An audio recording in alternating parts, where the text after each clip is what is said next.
প্রতিনিয়ত ডায়াবেটিস রোগীর সংখ্যা এমন দ্রুতগতিতে বৃদ্ধি পেয়ে চলেছে সেটা আর বলার অপেক্ষা রাখে না। যখনই আমাদের রক্তে সুগারের মাত্রা বৃদ্ধি পায়, সর্বপ্রথম আমরা যে কাজটা করি, আমরা মিষ্টি খাওয়া বন্ধ করে দিই, আমরা চিনি খাওয়া বন্ধ করে দিই। দেখুন, এটা করা তো স্বাভাবিক, তার কারণ রক্তে সুগারের মাত্রা বৃদ্ধি পেয়েছে। সুগার খাওয়া তো আমাদের কম করতেই হবে। কিন্তু আপনি কি জানেন, আমরা প্রতিনিয়ত এমন বেশ কিছু খাবার খেয়ে চলেছি যে খাবারগুলি খাওয়ার পরে সেই খাবার আমাদের রক্তে সুগারের মাত্রা চিনির থেকেও বেশি বৃদ্ধি করতে পারে। আসসালামু আলাইকুম। Hello friends, welcome to Healthy Style. To know how to healthy in every day, please subscribe our channel.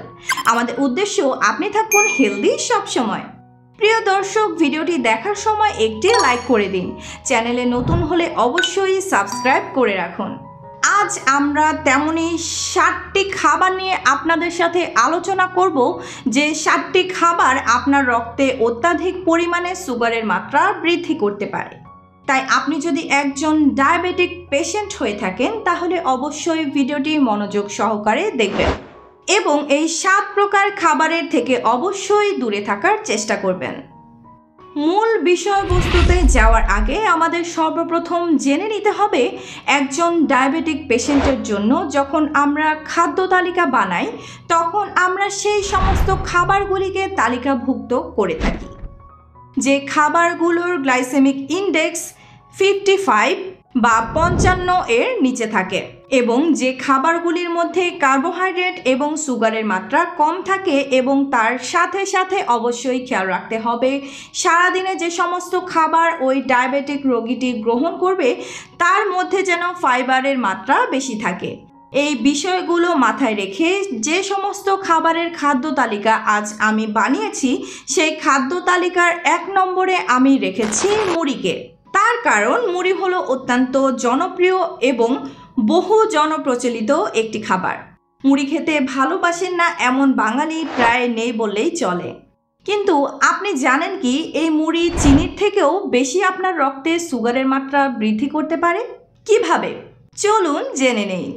চিনির গ্লাইসেমিক ইন্ডেক্স হলো 65। সেখানে শুনলে আপনি হয়তো আশ্চর্য হয়ে যাবেন, মুড়ির গ্লাইসেমিক ইন্ডেক্স হলো 90।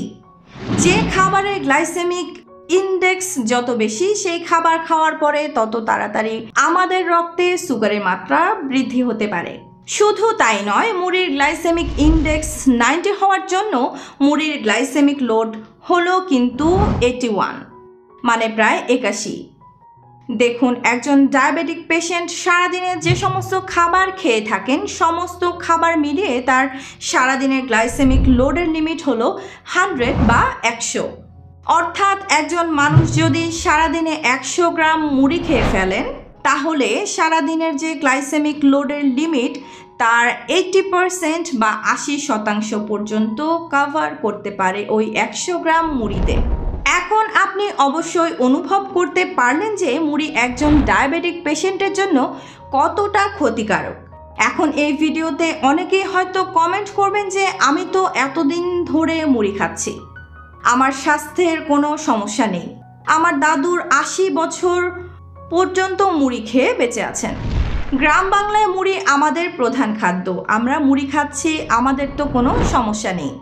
দেখুন, আমি আবারও বলছি যে মুড়ি একজন সাধারণ মানুষের স্বাস্থ্যের পক্ষে ক্ষতিকারক না হলেও ডায়াবেটিক পেশেন্টের মুড়ি কিন্তু যতটা সম্ভব কম খেতে পারেন ততটাই ভালো।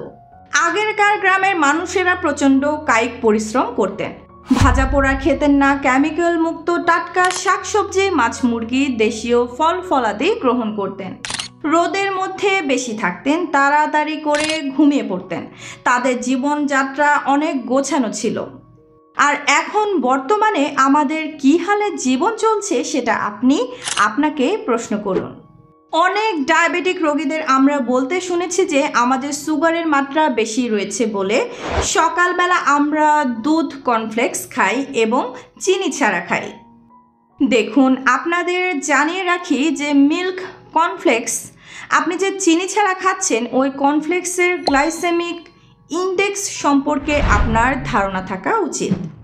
কর্নফ্লেক্সের গ্লাইসেমিক ইন্ডেক্স হলো 80-85 বা 80 থেকে 85, যেখানে চিনির গ্লাইসেমিক ইন্ডেক্স হলো 65 বা 65। তাই যদি আপনি একজন সুগারের পেশেন্ট হয়ে থাকেন তাহলে কর্নফ্লেক্স কিন্তু আপনার খাওয়া উচিত নয়। একজন মানুষ যখন জানতে পারলেন যে তার রক্তে সুগারের মাত্রা বৃদ্ধি পেয়েছে, সর্বপ্রথম মানুষটি করেন কি? যে তার চায়ের চিনি খাওয়াটি বন্ধ করে দেন। তিনি সকালবেলা 1 কাপ চা চিনি ছাড়া খেতে বসেন, সঙ্গে খান 2 থেকে 3টা বিস্কিট।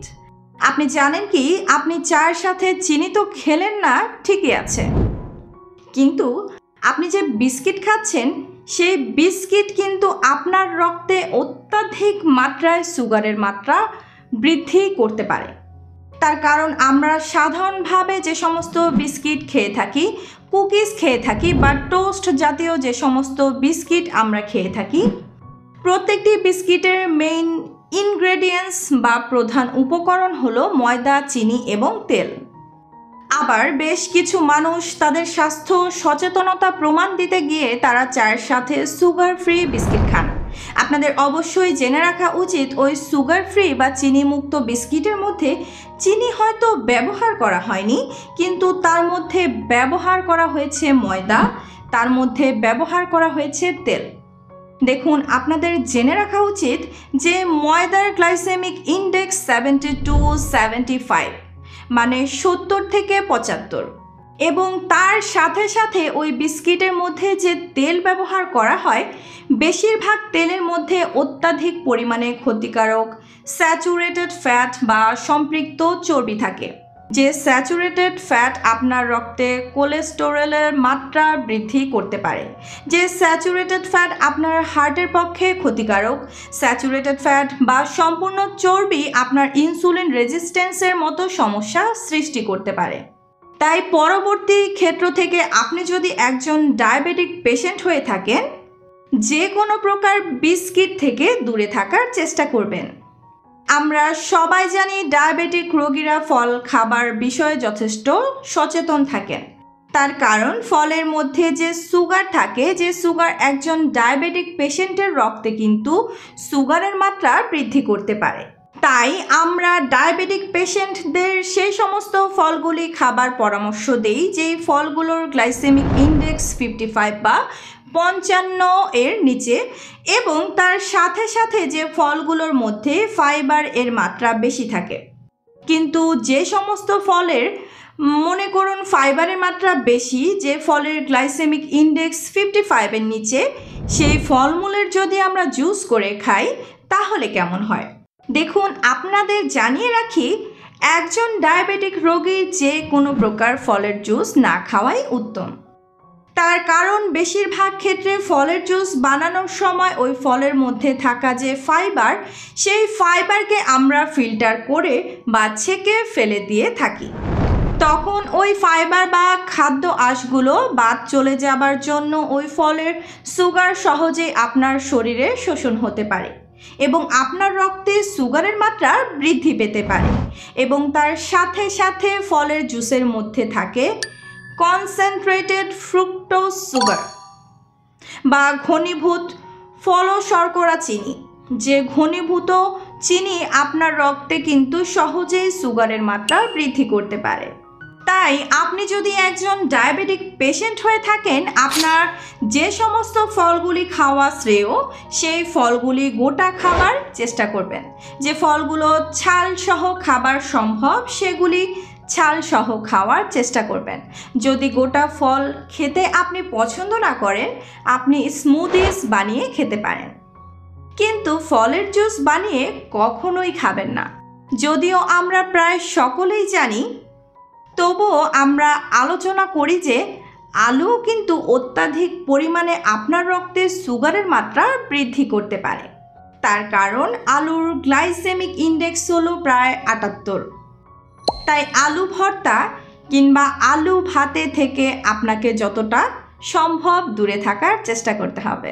আপনি যখন আলু খাবেন, চেষ্টা করবেন সবজির সাথে আলু খেতে। সেক্ষেত্রে সবজির মধ্যে যে ফাইবার থাকে, সেই ফাইবার আলুর মধ্যে থাকা কার্বোহাইড্রেটকে সহজে আমাদের শরীরে শোষণ করতে দেয় না কিন্তু আপনি যদি একজন ডায়াবেটিক রোগী হওয়া সত্ত্বেও আলু ভর্তা প্রেমী শৌখিন খাদ্য রসিক হয়ে থাকেন, তাহলে আপনাকে একটি পদ্ধতি অবলম্বন করতে হবে। যে পদ্ধতিটি হলো, আলু সেদ্ধ করে নিয়ে আপনাকে ফ্রিজের মধ্যে 8 থেকে 10 ঘন্টা রেখে দিতে হবে।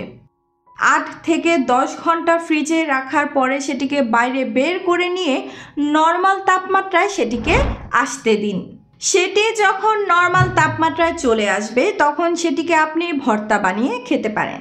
তখন সে আলুর মধ্যে থাকা কার্বোহাইড্রেট রেজিস্ট্যান্স তার চেয়ে পরিণত হয়, যে রেজিস্ট্যান্স বা রোধকের কারণে সহজে কিন্তু আপনার শরীরে অ্যাবজর্ব বা শোষিত হয় না, এবং যে রেজিস্ট্যান্স স্টার্চ সহজে আপনার রক্তে সুগারের মাত্রা বৃদ্ধি করতে পারে না।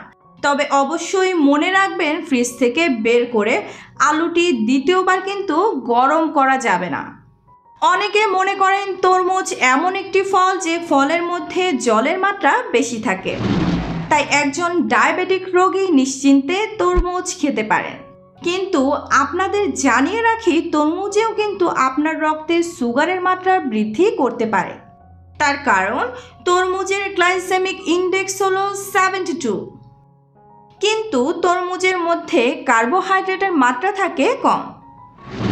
100 গ্রাম তরমুজের মধ্যে কার্বোহাইড্রেট থাকে মাত্র 8 গ্রাম, আর এই কার্বোহাইড্রেট মাত্র 8 গ্রাম থাকার জন্য তরমুজের গ্লাইসেমিক লোড মোটামুটি 5 থেকে 6। তাই আপনি যদি একজন ডায়াবেটিক রোগী হয়ে থাকেন, তাহলে আপনি সারাদিনে 100 গ্রাম থেকে 150 গ্রাম তরমুজ নিশ্চিন্তে খেতে পারেন। কিন্তু তরমুজ আপনার স্বাস্থ্যের পক্ষে ক্ষতিকারক নয় ভেবে সারাদিনে বেশি বেশি পরিমাণ তরমুজ কিন্তু আপনার মোটেই খাওয়া উচিত নয়। এরপর সবশেষে বলবো গুড়ের কথা। দেখুন, গুড় নিয়েও মানুষের মনের মধ্যে বেশ কিছু ভ্রান্ত ধারণা রয়েছে। এমন অনেক সুগারের রোগী আছেন যারা চিনি খাওয়া বন্ধ করে দেন ঠিকই, কিন্তু তার পরিবর্তে অনেকেই গুড় খেয়ে থাকেন। গুড় কিন্তু চিনির থেকেও বেশি পরিমাণ রক্তে সুগারের মাত্রা বৃদ্ধি করতে পারে।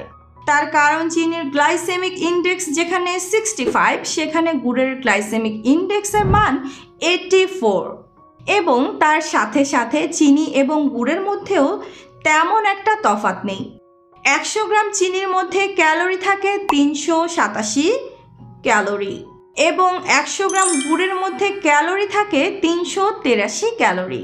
হ্যাঁ, শুধুমাত্র গুড় খেলে আপনি কিছু পরিমাণ বাড়তি ক্যালসিয়াম পেতে পারেন, কিছু প্রোটিন পেতে পারেন, এবং বেশিরভাগ গুড় বানানোর সময় লোহার কড়াই বা লোহার বাসনের মধ্যে বানানো হয়, তাই তার মধ্যে কিন্তু আয়রন বেশ কিছু মাত্রায় পাওয়া যায়। কিন্তু সুগারের রোগীদের জন্য গুড় যেমন ক্ষতিকারক, চিনিও কিন্তু ঠিক তেমনই ক্ষতিকারক। এবার অনেকেই বলেন যে আমি আখের গুড় খাই না, খেজুর গুড় খাই, তালের গুড় খাই। কেউ বলেন আমি মিছরি খাই, কেউ বলেন আমি মধু খাই। দেখুন, আপনাদের বলে রাখি, আপনি যদি একজন ঝুঁকিপূর্ণ মাত্রার ডায়াবেটিসে আক্রান্ত হয়ে থাকেন, তাহলে আপনি মিছরি খান, গুড় খান, বাতাসা খান বা মধুই খান, চিনিযুক্ত যাই খান না কেন, প্রত্যেকটি খাবার কিন্তু আপনার রক্তের সুগারের মাত্রা অত্যাধিক পরিমাণে বৃদ্ধি করতে পারে। তাই এই সমস্ত খাবারগুলি যতটা সম্ভব এড়িয়ে চলবেন। যতটা কম খাওয়া যায় ততটাই আপনার জন্য মঙ্গলজনক।